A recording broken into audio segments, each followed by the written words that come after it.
Hot Mic is brought to you by Red Wing Shoes of Fargo. Built to last. 3003 Main Avenue, Fargo. Hot Mic with Dom Izzo. Really? Really, Dom? No. I like what Dom's doing. Okay. Dom Izzo. Jeez, come on, Dom. What do you think I am, a magician? Yeah, I'm fired up, Dom. What else could I say? Absolutely. It was great to get on the field, and then Dom came up to me, and I'm trying to walk away from me. I just wanted to enjoy myself out there. Hot Mic. Great job. There's got to be some kind of intelligent question about something. Izzo. Coach Dom Izzo, WDAY in Fargo, North Dakota. Can you give me a layup or something? Hot Mic. Presented by Northwestern Mutual. That program is second to none. On the networks of WDAY. You know, if it's not about sports, I find it very hard to concentrate. Here's Dom Izzo. Good morning, everybody. Our show begins in Valley City. Last night, it's the Class B District 1 championship game. Oaks and Hankinson. Rayshawn Earl, who we featured on this program before from Hankinson, went crazy. In a game that both teams already know they're going to the region tournament next week, Rayshawn Earl decided to put on his own mini Anthony Edwards or maybe Kobe Bryant last night. That three-pointer there put him at 43 points on the night. Did even better here. This one drops. He has 53 of Hankinson's 67 points in the game. For good measure, how about another one? This for 56 for the Pirates last night. Hankinson would come up short. Earl drops 57 for Hankinson as they lose to Oaks. They're going to the region tournament despite the fact they lost to the Tornadoes, but it was a tornado of points from one Rayshawn Earl. And with that, we say good morning and welcome to our show here on this Wednesday morning. What a night there out in Valley City. We've seen him. We've featured him. We've had the great Jason Moneylaws on our program to talk about Rayshawn on the football field, what he's done for Hankinson over the last couple of years. Well, Carter Mack has enjoyed him as well on the basketball floor for the Pirates. 57 last night. Hankinson fell to Oaks 86-74. I'm not a great math mind, but if you score 57 out of your 74 team's points, we're talking 80%, 85%. Heck of a night last night. And with that, we get ready to start our show on a busy Happy Hump Day Wednesday. Sun is trying to peek through here through the fog as we got people traveling all over the place. I saw our crew is getting ready to leave for Minot today. Others are going to Jamestown for their respective tournaments. The Class B girls begin tomorrow in Minot. The Class A girls in Jamestown, which we featured earlier on in the week. Excited about that. The state hockey tournament officially drops the puck in St. Paul later today at about 2 hours' time with the Class A quarterfinals. The Double A go tomorrow, so we're here.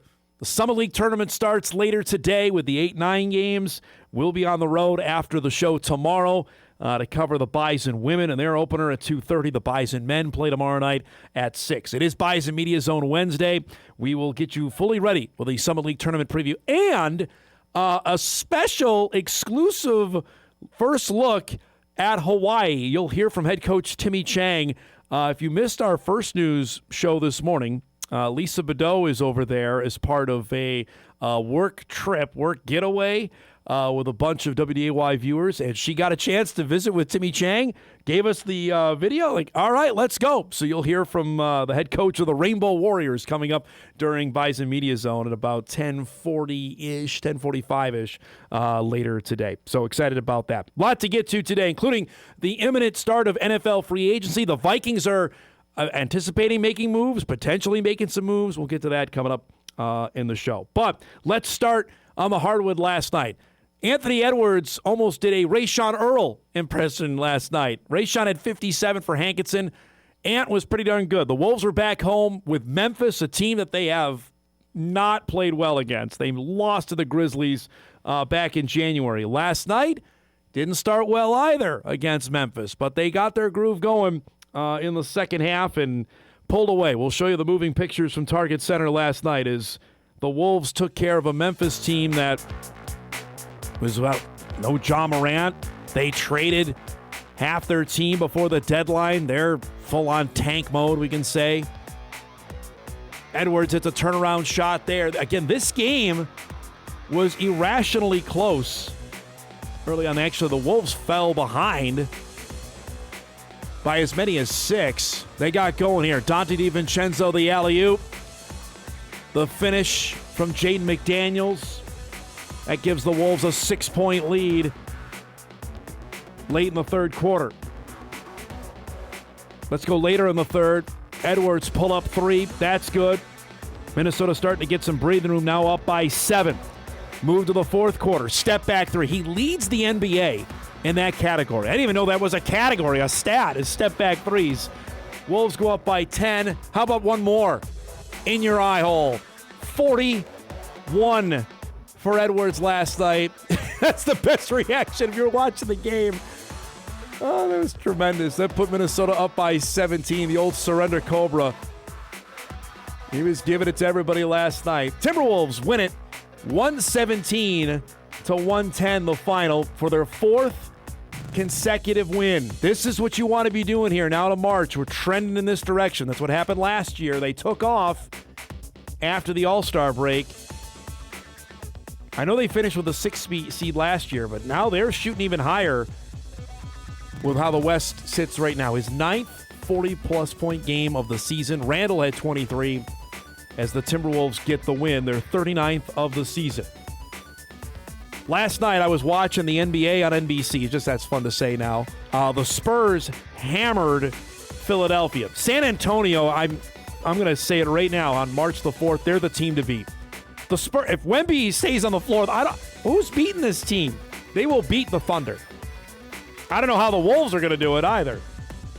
Right now, Minnesota is tied with Houston. They're a game back in the loss column. That's why the Rockets hold the 3rd spot, but they're technically tied in terms of games back of OKC.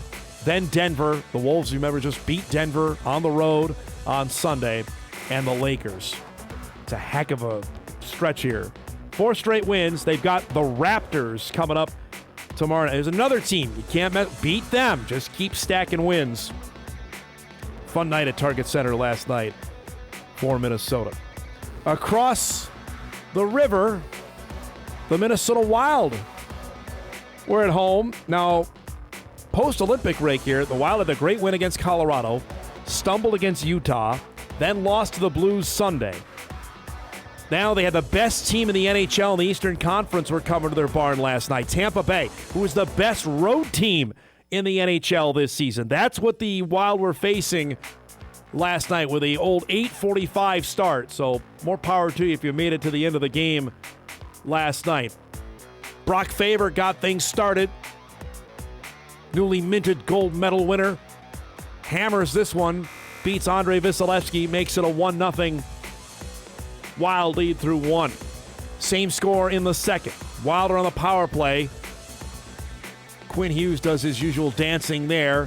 Feeds it to Matt Zuccarello with a perfect wrist shot. His 11th goal of the year. It's a 2-0 Minnesota lead. 5 minutes gone into the second. Love this angle of it. Lightning get on the board. They make it a 2-1 score.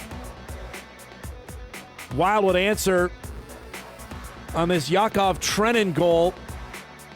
This isn't the prettiest goal in the world. I'm not sure what Vasilevsky was doing there. Sometimes even the best goalies have elite brain farts, because that's clearly what happened here. He couldn't freeze the puck. Trenin gets the easy goal. It's 3-1 Minnesota going to the third period. He says, thank you very much for that. It's 4-1. Everybody was waiting to see if Kaprizov could score. He was sitting tied for the all-time goal record. It's not anymore. That backhanded empty netter, he becomes the all-time goal-scoring leader in Minnesota Wild history. His 220th with that empty netter, his 35th of this season. The Wild win it on a record-setting night, 5-1. Get a much-needed 2 points against a team that does not lose on the road. Tampa Bay is awfully good. Gustafsson made 24 saves in net in the winning effort for Minnesota. In the process, as we mentioned, the Wild get 2 big points. Now, trying to decipher the NHL playoff structure, if you don't follow hockey, is mind-numbing. Know this. The top 3 teams in each division make the playoffs. The Wild are in the hardest division in the NHL with Colorado, Dallas, and then the Wild. Right now, the Wild will play Dallas in the first round of the Stanley Cup playoffs. I mean, look at the Pacific. Vegas is a full 20 points behind Colorado, and they lead their division with Anaheim and Edmonton. Utah and Seattle are the other top 2 playoff teams. And then a host of teams just clinging on. San Jose, the Kings, Nashville, and Winnipeg. Wild made a trade as well yesterday as they try to firm up the roster here heading into the stretch run.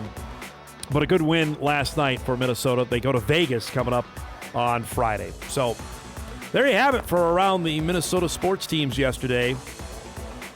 I'm not including the Twins yet, since they don't start playing regular games here until about 3 weeks from tomorrow, actually, is opening day for the Twins. Also last night, back here close to home, we mentioned we're in postseason basketball form, whether it be in Minnesota with section tournaments as we are whittling fields down. The state girls basketball tournament is next week in Minnesota.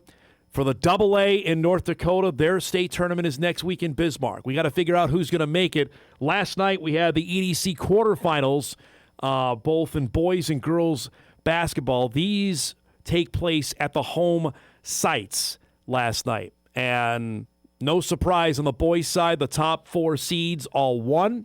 Cheyenne got a win over Red River. Horace with a big win over Central. Davies got by South, and West Fargo got a win over North. The teams that lost last night now will play at the Shack on Friday, and those are loser-out games. So Red River and Central, the winner moves on to a state qualifier. Loser is done, and South will play North. How about that? Little rivalry games to start on Friday. Then EDC semifinals Friday night at the Shack. Let's go. Let's go. Look at these matchups coming up on Friday night inside the Shack, which you'll be able to watch on WDAY Plus Friday night. Cheyenne Davies is the nightcap, led by Shanley and Horace. All right. I'm all right. Those will be some dynamite games. Remember, the top 4, at least advanced, it's the whoever wins Friday is guaranteed a spot at state, and then the losers of the semifinals will play on Saturday morning or Saturday early afternoon for a spot at the state tournament. Those state qualifier games, Horace knows all too well. Horace boys lost the semifinal game last year, then lost the state qualifier. They did not make state. They're the last one standing that have not made there. Meanwhile, on the girls' side, no surprise who advanced there either. Horace girls last night allowed 19 points. They allowed 19 points in their game over Grand Forks Central to advance on. So the Horace girls are there. No surprise on that. The Shanley girls are there as well. They advanced on in their tournament, respectively, as they'll have a shot to play in the semifinals coming up tomorrow night. Let me just get my bracket here in front of me real quick. Where are we at here? AA. Thank you very much. There we go. Horace beat Central by a cool 71 last night, 90-19. Shanley got by Red River. It'll be Horace and Shanley again in a semifinal. These games will be Thursday at the Shack. Davies squeaked by West Fargo, and Cheyenne got a big win over North. So no surprise there. Again, the top 4 seeds on the girls' side moved on. So Horace and Shanley will play in the first semifinal. That'll be at roughly 6 o'clock on Thursday night, followed by Cheyenne and Davies in the second game. That will be about 8 o'clock at the Shack on Thursday. And then the loser-out game, Central and Red River, again, will play there. That's the first game Thursday at 2, followed by West Fargo and North at about 4 o'clock. All of these games you'll be able to stream on WDAY Plus beginning tomorrow at 2 up at the Shack. So looking forward to that and seeing who's going to make it out. The WDA tournament begins as well tomorrow out in Bismarck. They keep it traditional there. 3 straight days of games, and it's elite. It really is. It's dynamite basketball out west. Looking forward to seeing who are the teams, the top 4 out of the East and top 4 out of the West that are making it to the state tournament next week at the Event Center in Bismarck. We have a packed show coming up for you here today on this Wednesday morning.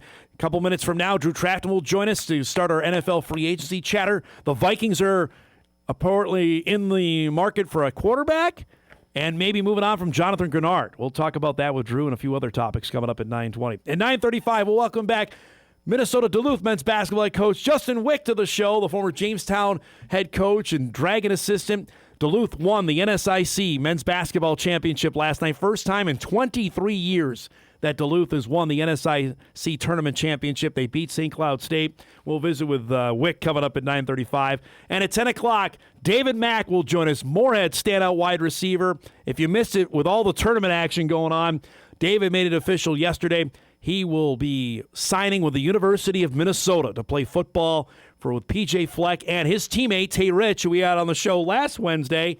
2 Wednesdays back-to-back, 2 Gopher commits for Moorhead Spuds. So we'll visit with David coming up at 10 o'clock. And at 10:35, I mentioned we got our Bison Media Zone show. Greg Steeman will join me, my broadcast partner on Bison men's basketball, to give us a full Summit League tournament preview. And again, we'll hear from Hawaii head football coach Timmy Chang. Other than that, we haven't got anything going on here today on a busy Wednesday. We'll take our first break. We come back. Are the Vikings and Kyler Murray going to match up? I don't know how I feel about that. Hot mic off and rolling. We're back after this on WDAY Extra, KSFL, KMBN, and Inforum.com. Seahawks, Sounders, and Mariners fan in the FM area. It's time for Views with Drew. Well, here we go. NFL free agency begins we go. next week. Yeah. And, you know, we're in the legal tampering. Be damned that, basketball's happening, and it's the great time of year for that. Now the NFL's ready to steamroll everybody and say, okay, I'm not sure, is there a prized free agent out there, or is this more somebody's going to make a landmark trade and going to break everything up and shift the landscape here? I think it's going to come through the trade market. And that was just like after the combine ended, what I was like just seeing from all the pundits out there was that teams were just not impressed. Like they just at some of those big positions that you really need to like just absolutely nail, defensive edge, it's just a weaker class. It seems like wide receiver, there's some good talent there. There's a lot of speed in the draft, but it just doesn't seem like there's the size, the skill that most teams are hoping for. Not a lot of blue chippers out there. So I think trades, yes. ESPN.com lists the top quarterbacks available. Top one is Malik Willis.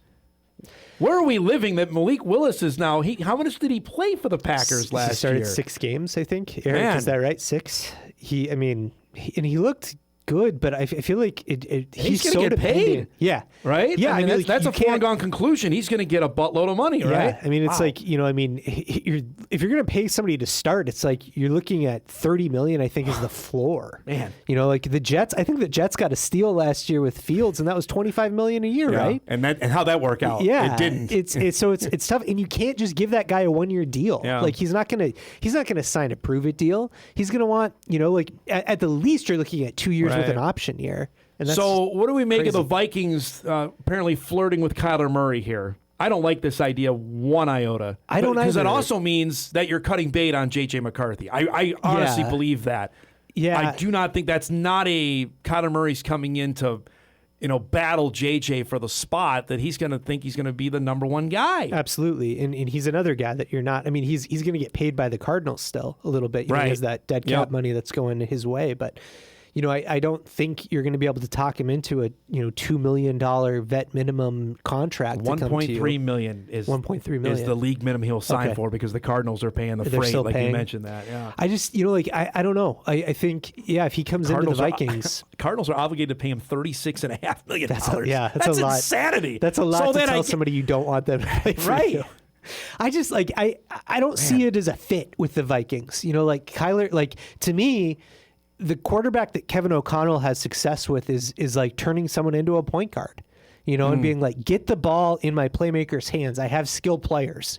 I have Hawkinson, I have Jefferson, I have Addison. Apparently they're going to run it back with Hawkinson too, which I was stunned Like, or they have to restructure that contract totally. 'Cause he's way overpaid. Yeah, I mean, and at the time, like that was the going rate. It was a deal, and it was a good deal. Yep. And so, and there is some tight end talent in the draft too, but you'd have to spend a first rounder on it, and the Vikings have other needs. We were speaking of this off air. This move with Kyler Murray, the fact that they're potentially listening to trade offers for Jonathan Grenard is another indictment on Kwesi Adofo-Mensah. That he could not draft. The fact now that they're going to part with a guy who's been really productive for them over the last couple of years because they can't afford to keep him on the roster is just another sign that this guy just did not know what he was doing. Yeah, and I wonder with the draft with the Grenard thing, if that's like they're putting him out there, and obviously like to be that aggressive with this statement, like, hey, he's available, is pretty. I mean, that's pretty blatant that they're shopping him. Right. But, only like there's so many teams that are allegedly interested in Max Crosby, and the Raiders' asking price for him is still 2 first rounds and a player. Wow.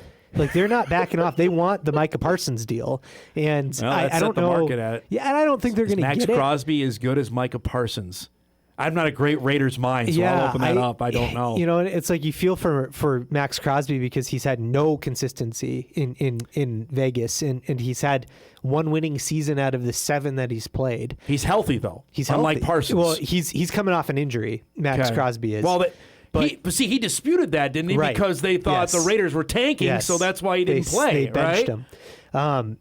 But I only one team's going to end up with Max Crosby. Yeah. There are several that are throwing offers out. There's a report last night that the Bears have floated the Raiders 3 different offers. The Seahawks, I know, last year at the trade deadline offered something, and in the offseason they were trying to trade for him too. And so it's like one team's going to end up with Max Crosby, and if all of these teams have this draft capital that they're willing to spend for an end, like it kind of makes sense, like that teams with those players that are rebuilding, the competitive rebuild maybe didn't work out in Minnesota. It's like, get that capital and do something with it. But I wouldn't be surprised if some of that capital is actually not 26 picks, but 27 picks, because that draft is looking a lot better. Who was the Vikings starting quarterback for you when they hit the field week 1 this year? People are going to hate this. I think it's Geno Smith. Wow. I think they should look at like somebody who can distribute the ball, who's tall enough to throw over the middle, because Kyler Murray certainly isn't. Yep. And I just don't. I don't like Kyler Murray. Just makes no sense to me. But so are they trading J.J. McCarthy in that scenario, or is he the backup?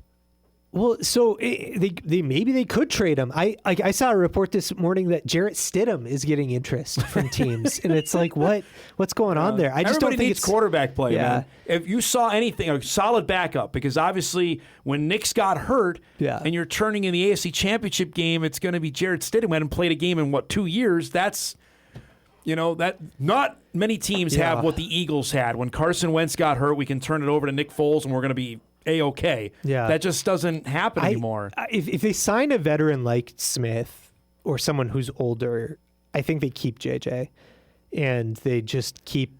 It certainly seems like the writing is on the wall that they're ready to move on. Yeah, and I think this is KOC saying like he wasn't my guy.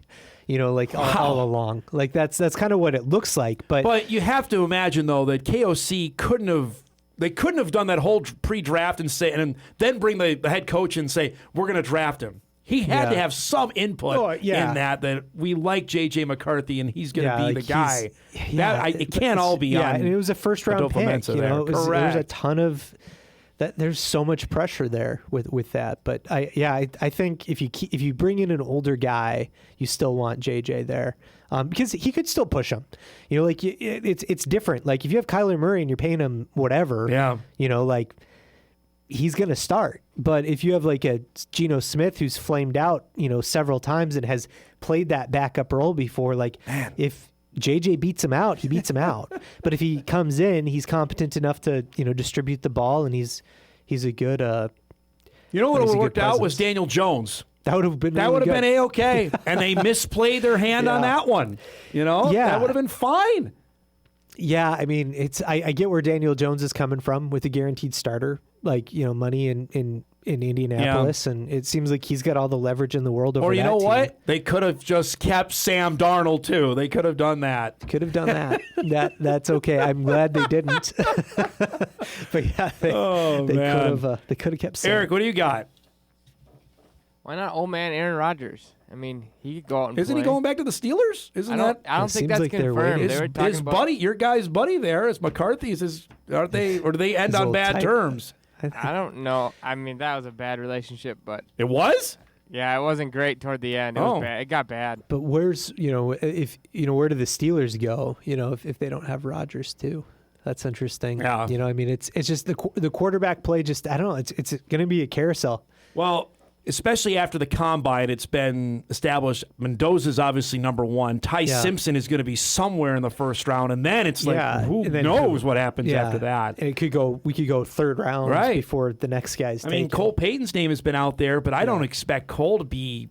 Unless something really changes between now and the draft, that Cole's going before day 3. He's a day 3 pick. He's not going to get his way into the first 3 rounds. And it was the way he tested athletically, though. Really good. Like, somebody could look at him as like, you're a special teamer. Like, welcome to the club. Yeah. It's like, but he's not. He needs time to develop, is what everyone has been. Yeah, and universal it's like, and which teams have that luxury is another question. It's nobody in the top 15 picks that have that kind of luxury. Yeah. Right? The top 10 free agents, according to ESPN, Trey Hendrickson now, because the Bengals. Yeah. Way to go on that. Fumbled that around, and going to waste that, and he's going to be available. Yeah, Tyler Linderbaum, who's the center for the Ravens, he's going to reset the center position by really $5 million a season. It sounds like really good. Yeah, Jalen Phillips, the edge from the Eagles. Yep. Alec Pierce, the wide receiver from the Colts. Those are the top 4 guys right now. There's no quarterbacks in there. Again, tells you exactly where we're at with the quarterback market this offseason. I mean, and just imagine the backlog we're going to have in 27. What if it's Kirk Cousins? What if it's Cousins is back here, right? Yeah, I mean, that would work too. I mean, could he be a Steeler? Kirk Cousins could be a Steeler. My I gosh. could see McCarthy rolling with Kirk. My dad would love that. He despises Cousins. That would be amazing. Yeah, I don't know. I just don't see. I don't see Kyler Murray like finding a good spot. In the league, and maybe I don't know. Yeah, he should have played baseball. Is what you're saying? He made plenty of money in Arizona. He did fine, and he had a couple of good seasons in Arizona. It wasn't like he I'm not saying he's not a talented His quarterback. trajectory though went off the rails when it leaked about the video game part of his deal. His preparation, everything after that has went right in the tank. After that made public a couple years ago. And it's not like he didn't have talent around him in Arizona. They put together some pretty decent, competent offenses around him. It's just that I don't know. Marvin Harrison Jr. has been wasting out there. Yeah. Wasting away. Yeah. He's had a couple flashes and that's it. But so they're rolling with Jacoby Brissett then? That's what Arizona's plan is? Sounds like it. Wow. They're full steam ahead. Man. I mean, I don't know, maybe they've got a LaFleur as a head coach now. Maybe that's where Kirk Cousins goes. Maybe that's where Aaron Rodgers looks. This league is fascinating to me though. It's as the world turns, it's a soap opera. If you do not have the quarterback, if you don't, then you're hosed. It's a matter of fact. Yeah, and I think after the last couple of years of watching Sam Darnold and Jalen Hurts win Super Bowls, a lot of teams are under this illusion that if you find the right journeyman quarterback or a guy who can just get the job done, you can win, and that's true. But it's like. No, those are situational. you need guys in the right play. situations. Yeah, Jalen Hurts was really good the year the Eagles won the Super absolutely. Bowl, and Darnold was fantastic this year. You need elite quarterback play. If you don't have it, you have no chance, and that's just that's just fact. You have to be really good in the right situation. You have to have amazing defense then, like Baltimore Ravens 2000 defense then to overcome even mediocre quarterback play. Yeah, like Joe Burrow's been amazing. But his defense is terrible. Yeah. Well, when you're paying 2 receivers, $30 million a year, and now they're going to lose their best defensive player. Yeah, in the process. which was you see it coming a mile away exactly with Hendrickson. But I don't know where he ends up. That's you've got a couple really good ends on the market that are free agents, but I feel like the trades are going to dictate where those guys go. All right, let's do lightning round here because these guys will all have signed by the next time you're on the show. Cousins is where. There's nothing Miami about this. Miami, okay. Kyler Murray. I don't know where Kyler's going to go. I honestly don't. I have no idea. Tua. Vegas is a backup. Wow. Okay. Anybody? Malik Willis is where? Arizona. Okay. I think Wow. they bring him in and they battle it out with Brissett. Interesting. But they'll pay him. $30 million. Yeah. Wow. Crazy. Yeah.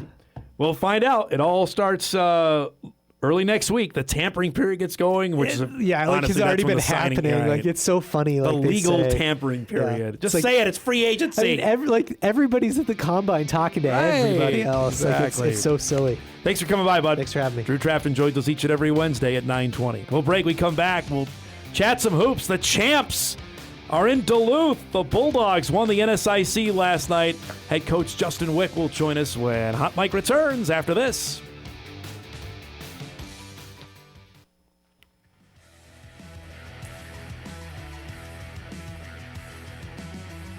Welcome back, everybody. Last night, the NSIC tournament wrapped up in Sioux Falls. Just the start of a crazy week for them. With the champion being crowned, University of Minnesota Duluth men's basketball team, which made the Elite Eight not that long ago. They didn't win the conference tournament title that year, but they did this year. It's great to have old friend Justin Wieck back with us with a nice travel companion on the bus heading back north from Sioux Falls after they beat St. Cloud State last night to win the NSIC tournament championship. First, it's great to see you. Second, congratulations. You were just telling me off air that your kids were giving you a hard time about not cutting the nets down. Describe what that feeling was like last night. Yeah, we had a little bit of a cut the net chant going on pregame for my kids. So, we've been here, 3 of the last 4 years, and they got to watch everybody else do it. We got to do it in the regional, obviously, 3 years ago, but just a special weekend for us. The last couple of times we've been here, we knew we were in the NCAA tournament. We knew we had, top 10 teams in the country. We're pretty good this year, obviously, but to come here and know that you need to win 3 games against 3 really good teams and good programs. Our guys were phenomenal, and it would have been special no matter what. But I think this one, it makes it even a little bit sweeter that this is a group that did it. Was the pressure off then because no one? Hey, let's just go play. No one's expecting us to do anything. Was that kind of the mindset going to Sioux Falls? Yeah, I was telling my wife pregame, and I've told her this whole weekend, this is the least stressed I've been in all these years we've been here. Our guys have been playing well the last 3 or 4 weeks. I've got a ton of confidence in them, and just go play. And just take it one game at a time, one possession at a time. I know it's very cliche, but it's what we've been focused on. And I was very almost kind of alarmed a little bit just how low stress I was going into the game last night during warmups, and just trying to enjoy the moment, enjoy what our guys are doing. And these guys did it. It's some of the best basketball this group has played, just from a toughness and competitive standpoint. It was awesome. We're seeing video of you cutting the net down. Describe what that moment was like being up there last night. Yeah, it was awesome. Just to be able to finally get here. I was there 2 years at Moorhead when we had to play Augie when we were both top 5 in the country. Lost to Moorhead twice, with Chad and Tim with really good teams. Lost to Mankato when they won the national title. So, we've been really good, but to be able to finally get there, not necessarily for myself, but for our program. It's been 22 years or whatever since we won a conference tournament championship. And with all the stuff we've done and all the games we've won, this was kind of the one thing that has been elusive for this program. I got so many texts from alumni and guys who have have gotten to this game but didn't get to do it. They were so happy for us, and all those guys before us helped pave the way for this group to do it. Well, I heard that stat. I'm like, that can't be right because they've been there. And then I'm like, well, no, they got beat by, I know MSUM, I know Mack, just that you've been humming around. How was this like the last thing to have to attain? You've had regular season championships, you've had Elite Eight runs, you haven't had this. Was this like on the to-do list? Oh, no doubt. It's such it's a 5-month season and it's a grind, but then you've got this one 3-day grind of trying to win a championship, and it's amazing. Just how important this is. talking to Chad Walthall, I was talking to him yesterday before the game, and he's, I think it took him 5 times before he won his first one. That's right. And he said, just keep knocking on the door, keep knocking on the door. Might not have to be your most talented team or your team with the most wins going into it, but it's a team that plays the best. And if you remember his first title before he retired, that team struggled a little bit through the year, won their last 6 or 7 games, got hot. Everybody knew they were talented, kind of like us this year. So we've been going back and forth for the last couple of weeks about staying in the moment, keep coaching these guys, keep going, because all it takes is a spark. And it's very eerily reminiscent of what his last year was when he finally got his. So he's done a great job helping me through this year of some ups and downs, and to see it finally pay off for these guys has been awesome. I'm not trying to harsh your mood here, but you had a 2 1-point losses. You had a 3-point loss, like a 4-point. Did you feel like, man, we're right there? Like, what was the mindset going after those particular games? Yeah, you definitely feel like you're right there, but you also understand. You go back and watch the film, and there's 15, 20, 25 things where you're like, all right, we're not following the scout, or not turning the basketball over, just things that I thought we could control. We've been on a crazy run the last 3 weeks of playing teams that we went on the road, lose by 1 point. Like we lost to Jamestown on a foul with 0.1 seconds, and lost to Moorhead on a missed free throw block back in December. Lost to Minot on a step back buzzer beater. Lost to Augie where Hinker went nuts for 10 minutes. So lost to St. Cloud. We were up 10 with 10 minutes to go at their place in mid-January and lose it. So it's been almost like deja vu for our guys. I walk in, I'm like, all right, guys, we're on repeat. We lost on the road. Here's 30 things that I know we can do better, 30 possessions. We just got to be a little bit better. And our guys have really dug into that. It's been, from a coaching standpoint, one of the most, I think, just being satisfied with what this group has done. Yes, it was great to finish it off tonight, last night. But even if we didn't, these guys have really persevered through this season. And at UMD, the expectation is to win.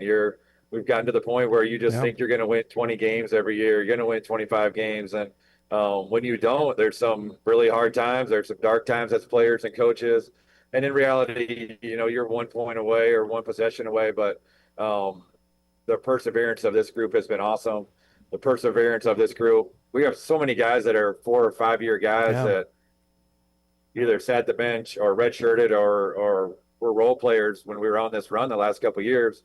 In an era of transferring and moving on, and guys don't what they want, they leave. You look at guys that have just stayed; they're all about it. So for them to get there, and for them to be the group to get us over the hump, I think makes it even more. All right, and we may have time for like one more here. I'm not sure what cell area you're at here, so let me give one more in. Just describe now what's ahead. Are you going to relaxedly just play 3 games in 3 days? Can you put your feet up? I know selection show is coming up Sunday. What's the next few days look like? Yeah, we're gonna enjoy this one for sure. We need a couple days off. Get back to Duluth today. We're probably looking at playing the number 1 team in the country down in Topeka against Washburn, and anybody that's a Moorhead or NSIC fan knows how good they were from last year. So we're gonna enjoy this one. We'll get to work when it's time. But for this group right now, just for everything we've been through, we're going to enjoy it for a couple days. We'll get back to work Saturday, Sunday. We'll get them ready. Our guys, our guys are going to compete. But just to be able to win this championship finally, we're going to enjoy it for a couple days. Actually, I got you better now. Shame on me. I did not have you on when Jamestown made this move. And then Jamestown has the kind of year they did with it. I know you know Casey well. That surprised you at all how they made the transition into the NSIC? Knowing Casey, not really. Yeah. I mean, the guy's a phenomenal coach or phenomenal person, first of all. He's all about the right things and building a culture and leading guys and doing it in a really positive way.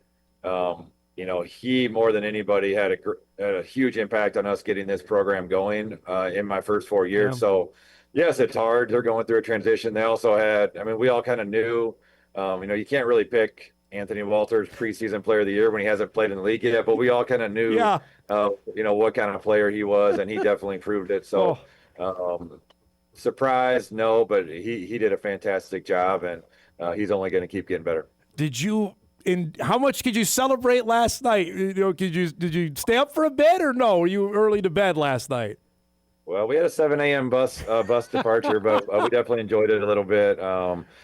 Just enjoyed it with our guys. We just stayed in the hotel and enjoyed it with our staff and with our guys. And, it's something really special. We've been here, the last 3 years we were here, we packed up our bags, and win or lose, we were on the bus at 10 p.m. to get back to Duluth at 5 a.m. And, thanks to our administration and our staff, I wanted to just kind of stay in place, try to do everything we can to focus to win this game and worry about the rest later. And to our guys' credit, they did it. Got a chance to enjoy it a little bit, but we'll enjoy it definitely more once we get back home. Where's the net going? I know your office is littered with some pretty good stuff. Where's that net going to go?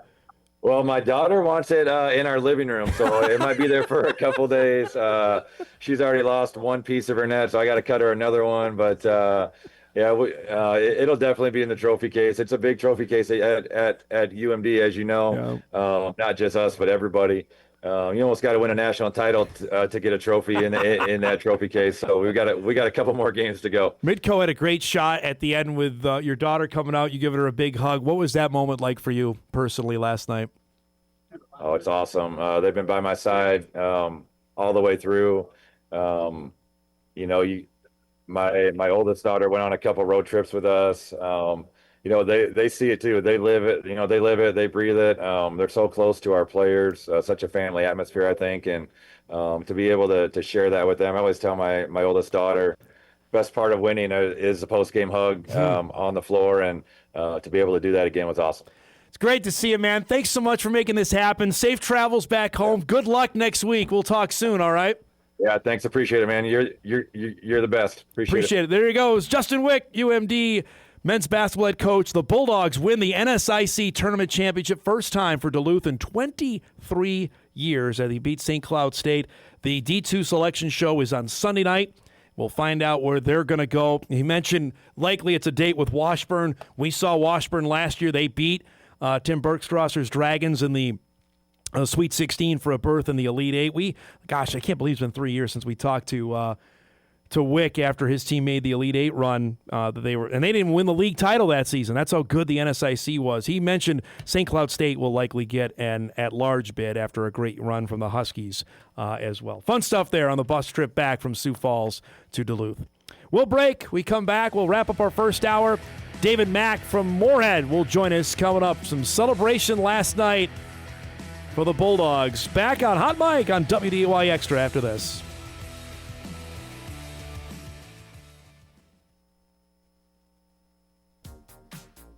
All right, welcome back, everybody. Our thanks to Justin Wieck for giving us a few minutes. That was good stuff. CBS has put out its broadcasters for March Madness. Obviously begins 2 weeks from tomorrow. Actually, it begins 2 weeks from yesterday with the first 4 games. We enjoy the final year of doing 68 teams because next year, rest assured, we're going to be at 76. Obviously, their main announced team is Iron Eagle with Bill Raftery, Grant Hill, Tracy Wolfson, Brian Anderson, Jim Jackson, Allie LaForce. We'll have a regional final. Kevin Harlan will be paired with Robbie Hummel. Robbie Hummel's coming up, former Purdue Boilermaker. He's good. With Stan Van. Another pairing, Andrew Catalan, who's really good, with Steve Lapis, Evan Washburn. Other regional broadcaster, Spiro Ditas. He called the Bison Oklahoma game way back when, 2014. Brad Nessler will do some play-by-play. Tom McCarthy, who's the play-by-play voice of the Phillies. Brandon Gaudin will also do play-by-play as well with Chris Weber and Andy Katz. How about that trio? But here's the thing. The first 4 announcers got my attention. Because Tuesday, March 17th, we have Jordan Kent, Jim Sparnarkle, and Jenny Dell. The second game on Tuesday, March 17th, Brian Anderson, Charles Barkley, and Dick Vitale will call the game. Chuck is going to do a first 4 game? Who do we think will be involved in that? And Vitale will be there too. That will be 0% will be spoken about the game. They're going to be talking about everything else going on rather than actually what's happening in front of them. So that's the CBS, TNT, TBS, True TV, however you want to phrase it, broadcasters that'll be doing the NCAA tournament. Also on the announcer front, NBC has made it official that Jason Benetti, who is the play-by-play voice of the Tigers, will be the Sunday Night Baseball play-by-play guy for NBC, and he's fantastic. He used to do the White Sox games. For some reason, they didn't re-sign him there, and he went to the Tigers, and he's great. He does college football for Fox. He does college basketball as well. But he will be the Sunday Night Baseball play-by-play guy. NBC also confirms they're using rotating analysts for Sunday Night Baseball. So no permanent analyst role, but they'll have Benetti as the guy. Remember, they're taking over ESPN's former contract. NBC now will have Sunday Night Baseball beginning the first week of the season. They'll have some select games there as well. So for you sports media nerds like myself, that's the big news today out of both NBC and CBS related to the NCAA basketball tournament and upcoming Sunday Night Baseball. I know many are still eagerly wanting to know on the Bison football schedule. All I can tell you is what I was told early this week. What I was told was the word soon. I don't know if that means today, if that means tomorrow, if that means Friday. I know North Dakota State was waiting on one team to make everything doable. Whether that's happened yet, obviously it hasn't in the first 2 days of the week. Does it happen today? We'll see. But for those wondering, I was told soon. That could mean a variety of days. We sit here and wait because the rest of the league is waiting as well because they want their dates to be finalized once North Dakota State is finalized and in the house on theirs. That's all I can tell you on that. Let's break. We come back. We'll start the second hour of our show with Moorhead's David Mack. The outstanding wide receiver of the Spuds is committed to play football at the University of Minnesota. That's coming up. We start hour 2 of Hot Mike right after this. This is Hot Mike. Hot Mike. On the networks of WDAY. Here's Dom Izzo. Welcome back, everybody. Video you're watching is our guy we featured throughout the 2025 football season. He was dynamic for the Moorhead Spuds and leading them to the state championship game in 6A football. Racked up 26 touchdowns, over 1,600 yards, and for the second time in a week, a Moorhead Spud is committed to play football at the University of Minnesota. Last week, it was the outstanding running back, Tay Rich. This time, it's wide receiver David Mack, who's back with us on Hot Mike on this Wednesday to start our second hour. 2 for 2 for the University of Minnesota with its Spuds. First, congratulations. Just tell me it's done. Why Minnesota? What stood out about the Gophers? Yeah, thank you. Yeah, I think God has made it very clear that Minnesota, the Gophers, is the spot that I should be at, just based off the coaches. I mean, their culture there, their program, all their facilities. Their facilities are crazy. Their strength and conditioning coach and their strength program, and that they're going to develop you and get you to the next level, which is the NFL. And that's why I picked Minnesota. All right, so people are going to wonder, wait, was this a package deal? The Tay went, hey, we want David and we want Jet. Listen, can you give us a little behind the curtain on that? Yeah, not a package deal, but they've been recruiting all three of us since sophomore year. They offered me, I think it's been 13 months ago they offered me. But yeah, me, Tay, and Jet, we all talk about it like every day at practice and stuff. And it's just at the end of the day, what's best for me, what's best for Tay, what's best for Jet. And for me and Tay, it lined up that that's the best school for both of us. And hopefully it's the best option for Jet too. You mentioned 13 months ago. This has been going on for a bit. Just describe having it done. What does it feel like this morning that it's over and done with? Yeah, it's been a long time. The recruiting process has been fun. It's been a blast seeing all these crazy schools, but it's also been a little stressful. And it's great to finally find your home. And now it's just like a big relief off my shoulders. And great. All right, so give us the other end of the phone call. When you called Coach Fleck, can you tell us what that was about? Well, actually, we went to Minnesota. Me, my mom, and my dad. Yeah, we were there 2 days ago on Monday, and yeah, we were all in his office, and we were meeting with him, and we were just chopping it up, talking, and then yeah, we were like, this is home, this is it, and he just had a huge smile on his face, and he was just so excited for me. It was great to see how happy he was for me, and then I dapped him up, and we hugged it out, and we just all laughed about it, and we were just. And the whole staff like congratulated me. It was awesome. Was that part of the plan, David, to do it in person, or just, you know what, it felt like this is the time to be done with it and make it official? Yeah, I did want to do it in person, but it was like whenever the time was right, I mean, I was going to do it, and the time happened to be then, and I was just like, let's do it. Yeah.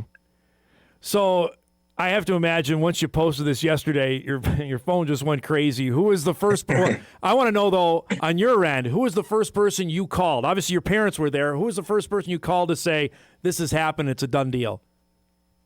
The first person I called, I think it was, I'm actually feeling kind of sick right now, so I didn't call anyone, but I know Coach Feeney texted me, and I was like, oh, that guy. So it was Coach Feeney, the first person. He was like, how'd it go? And then I ended up meeting with him at school like that morning and telling him how it went. So yeah, Coach Feeney. I imagine that reaction was probably pretty good as well. Yeah, he was so happy for me. Coach Feeney he's just been such a great person to have during this process because Trey's been through it and he knows a ton about it and he's just been so helpful. And yeah, Coach Feeney is just great. So we had you on, it was December, I want to say, when things were just going nuts. Ohio State had you out there. Just what was this last year like? The whirlwind of obviously getting recruited, to have the season you had, and just when did it get overwhelming, David, at some point? Like, wow, this is a whole lot of attention on me right now. Yeah, not really. I mean, I feel like I handled it pretty well. You just keep your head down and keep working. It was definitely like really cool and really exciting to have all these schools like looking at me and recruiting me. It was such a blessing. I loved all of it. I loved every part of it. But yeah, it got a little bit stressful. Like there's kind of a lot of schools. It's going to be hard to pick which one. How am I going to know which one to pick? But God made it very clear for me after a ton of prayer and thought that Minnesota is the spot. That's where I'm going to be. So the fact you and Tay are going to be there together, what's going through your mind when I say that? Yeah, that's going to be awesome. Tay is such a great guy. I love practicing, playing football with Tay, hanging out with Tay. We were talking that I think you get to pick your roommate. So me and Tay will definitely be rooming together and having a blast at Minnesota. But yeah, it's going to be great to see his face every day and get to work with him for another 3 or 4 years. I know basketball was always a big deal as well. You dinged up your ankle there. First, tell everybody how you're feeling and what's the next few months ahead for you now? Yeah, now I did sprain my ankle. I rehabbed it. I would say it's probably about like 90% right now. Feeling really good. Just rehabbing that, taking care of that every day. And I just been lifting and sprinting, training for this upcoming senior year, trying to get my body right, put on some weight, put on some strength. And yeah, just get ready for the senior year and my future in college. Well, I think we talked about this in December, but I'll ask anyway now. Knowing full well, I don't know if you snuck up on anybody last year. Maybe you guys did. That is definitely not going to be the case this coming fall. How do you is that excited about that? Knowing full well that everybody's going to know where number one is on the field this coming August and September. Yeah, I mean, it's like a blessing and a curse. It's good to have like all this recognition. It's great to have all the hype and get some praise out of my good seasons, but that's going to attract like a lot of double and triple teams. But at the end of the day, it's going to help my teammates get one-on-one matchups, and they're just going to have to win those. But yeah, I'm super excited for the season. We all are. We've been together since 8th grade, this class of 27, and we were undefeated in 8th grade. And that's the last time we've been together. So yeah, I'm super excited about the season. We all are. The goal is 13-0 state championship. That's the goal for us this year. Have you gone back and watched the Edina game or no? Tay said to me last week he hadn't yet. Have you? The Edina game? Yeah. I think I've watched the Edina game 50 plus times. So yeah, me and Tay are definitely different. I love watching film. You know, I love seeing how you can get better. Like, what did I do wrong? What could I have done better? What went wrong here on this play? So yeah, I watched the game like a ton of times. Is it tough to rewatch or no? Are you looking at specific how I can get better? Yeah, I'm looking at everything. I mean, it's tough to watch because like it literally just came down to a few plays, a few fourth downs, a few missed tackles. But yeah, I mean, that's how you grow, and I'm going to use that motivation, make sure we get it done this upcoming year. So now, what have they told you, Minnesota, that is, about what are they talking to you about strength program, anything like that, or is that too early? That comes maybe this time next year? Yeah, no, I'm gonna be graduating early. I'm gonna be an early enrollee. Be there in January, so I'll be in college at this time next year. But yeah, I talked to Coach Nickel, the head strength coach. He's gonna send me a few movements, like a few exercises that I can start doing to get ready for college. And then yeah, just communicating with the coaches, getting on campus as soon as I can because I want to be a true freshman. You know, hit the ground running. So I'm going to try and get in the playbook as much as I can right now and get all that stuff. So when you say you're going to be in college this time next year, have your mind even gone there yet? Or is that still too crazy to think about? Yeah, it is pretty crazy, but this has been a dream of mine for my whole life, make it to the NFL. And this is the next step, playing college football, Power 4.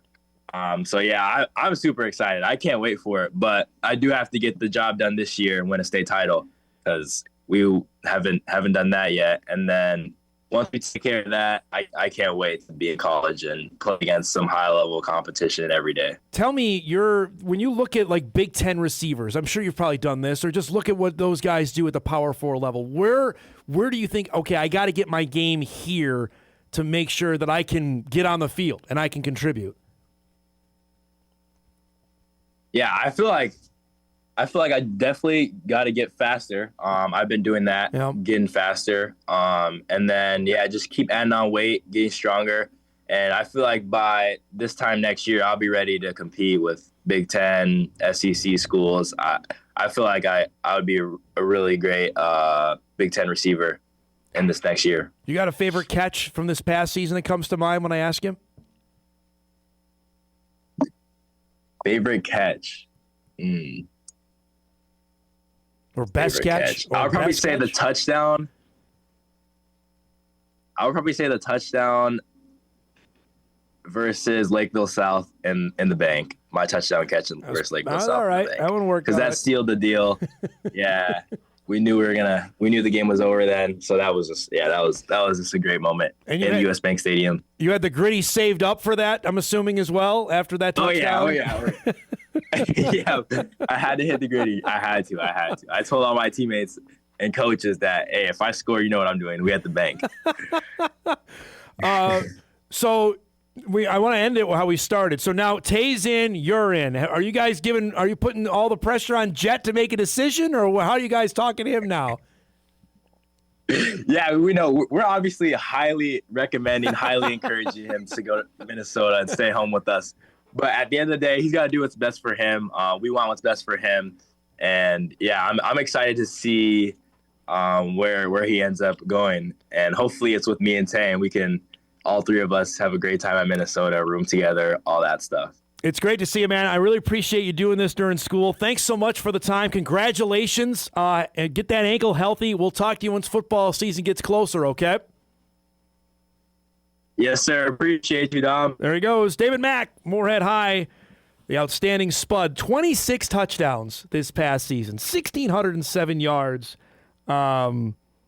Is committed to the University of Minnesota, joining Tay Rich. And we just had Guardsy on, Justin Guard, yesterday from KFAM, talking about PJ Fleck and making sure to try and recruit and keep these guys from leaving the state, not necessarily even going to North Dakota State or South Dakota State or anything like that. Mack just blew up.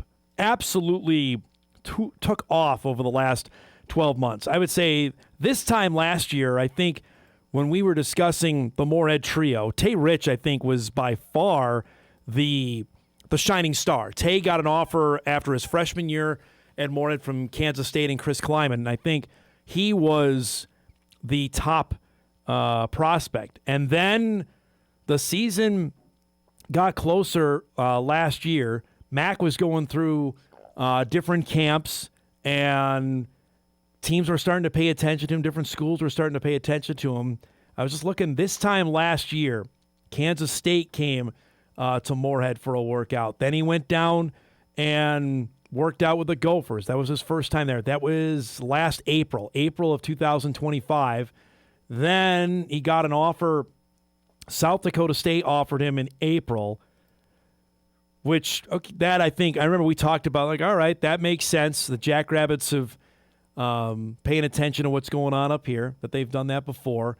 He did the camp circuit in June, and that's when things really got crazy after that. North Dakota State, I know, offered him this last summer as well. He was up here. It was June 20th. The Bison offered him a scholarship there, which we thought, all right, well, there's a potential that maybe NDSU can make some hay here, knowing full well that there are other schools out there. Sacramento State, I remember, offered him, which I think caught everybody sideways, knowing full well what Sac State was trying to do. And now, obviously, they've made their move to FBS football. But once the season started going, he's racking up plays. And we showed you, I don't know if we can play the highlight reel again, where he's making catch after catch. We televised their game with Wayzata, and that's when Jet Feeney was hurt. And Austin Dryberg was their quarterback, and he's making big play after big play. This was the game-winning touchdown to beat Wayzata on Spud Homecoming. And went on, and obviously when Jet came back, the Spud offense took off to a whole other level. But it was that stretch run during the state tournament where he just, all three of them, Feeney, that was a fabulous catch. This is the Lakeville South game that David's talking about, where, I mean, if everybody was watching these games, because this is the highest level of football that we have in Minnesota. It's 6A football, and these are the big-time moments here. And he was unstoppable. Anytime that the Spuds wanted to find number one, they got him. This is the touchdown he's talking about here in the back of the end zone that sealed the game against Lakeville South that put Moorhead into the state championship. So the fact that everybody, and I mean everybody, was watching those games certainly had the college recruiters' attention, and University of Minnesota was right at the top of the list. Makes complete sense. Colorado State came in with a late offer. Colorado State offered back in January. Jim Mora now is the head coach there, Jim Mora Jr., that we thought maybe there's another team in the mix. But I think, if in the heart of hearts, just listening to him, Minnesota, when we had him on in December, Minnesota always seemed like it was up there. Ohio State had him on a visit, but never offered him. That's what we got. Holy cow. If Ohio State, who's produced, I don't know, a couple of 3-4 good receivers, you'd think that they want to have him out there, that he was that good. But he ends up going to the University of Minnesota. Congratulations to David. Big-time stuff there. And now we wait on Jet Feeney's decision there. All right, we'll take our final break. We come back. We'll put a bow on Hot Mike. Remember, we got Bison Media Zone coming up at about 10:35 with Greg Steeman. You also hear from Hawaii head coach Timmy Chang. Back on Hot Mike right after this.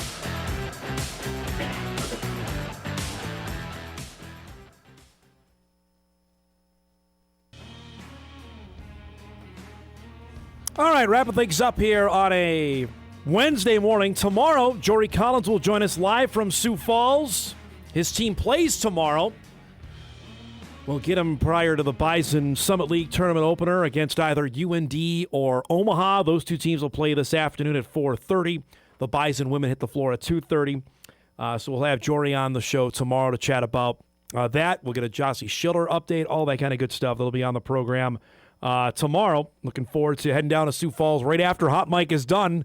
The family truckster is ready to rock and roll, and we'll be down there and looking forward to our show on Friday with a variety of some big-time guests. I believe even we might be able to even get the men's basketball head coach on, depending if the Bison are able to win. We were discussing that yesterday at North Dakota State. So we'll give you the full guest lineup when we're down there on Friday.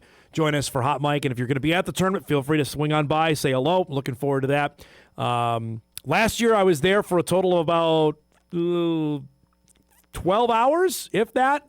Got there, the Bison women lost, then the Bison men played, they lost, and was back on the road by about 7 a.m. the next day. I don't anticipate that happening this year, but stranger things have happened. So we'll wait and see what takes place coming up starting later today. We mentioned the 8-9 games are happening, and this, as it stands now, is the last year of the extra day format. As it stands now, we're going back to 8 teams in the Summer League starting in July with Denver's departure for the West Coast Conference. That means the league is back down to 8, so we don't necessarily need the extra day. The extra day was created, back in 2023, 2022, when St. Thomas was allowed to participate in the tournament. The league decided, well, hey, we can get an extra day out of this. We can have the 7 seed play the 10 seed and the 8 seed play the 9 seed. And those winners would go on and play the 1 and the 2. And they had that for all of 1 year when the league had 10 teams. And then Western Illinois left and dropped us back down to 9. We've been there. And now we're going down to 8 with Denver's departure. That will be a hot topic. You cannot miss it. You cannot ignore it. Knowing full well, we've discussed it on this program, that there are some hard feelings between the non-Dakota schools and the Dakota schools. And frankly, what the commissioner is doing to address that, and also, what is he doing in terms of adding schools? Something he and I have butted heads about here for the last 4 years. I've wanted the league to be proactive.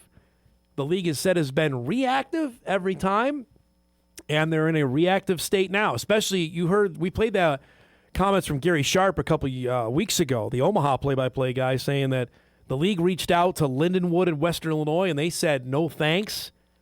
Not in a good spot.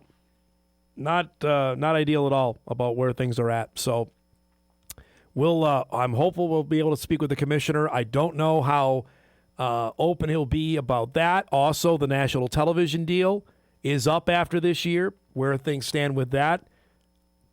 From what I'm hearing, they're probably going to go back to CBS Sports Network, which for Bison fans now, that channel becomes even more important because there's going to be a few football games on that channel in 2026. So we'll see. But that's going to be some of the main topics we'll hit on down in Sioux Falls for our coverage down there beginning tomorrow afternoon when we arrive for the Bison women's game coming up with either UND or Omaha. The Bison men will play right after that at 6 o'clock. They'll clear the arena and then let everybody in. I think the gates open at 5. The Bison men will play either Oral Roberts or Kansas City. They play tonight in the men's nightcap to wrap up the first day, and then we're off and rolling. St. Thomas, South Dakota State is the second game tomorrow night, which should be really interesting. That'll be a great crowd, and the Jacks are the 7 seed, which for the first time I think I can ever remember, they've been seated that low at the men's basketball tournament. So that'll be a decided underdog because everybody I've seen, at least nationally wise, CBS or ESPN has picked St. Thomas to win this thing, which would add a whole other layer to this because you remember St. Thomas made it to the championship game last year. They were ineligible. Omaha won it, went to the tournament for the first time. Now, as we talked about yesterday, St. Thomas is eligible. They've been pointing for this. We'll see if they're able to capture 3 games in 4 days down in Sioux Falls. All begins later today and tomorrow. Looking forward to that. All right, let's do some What to Watch before we get out of here.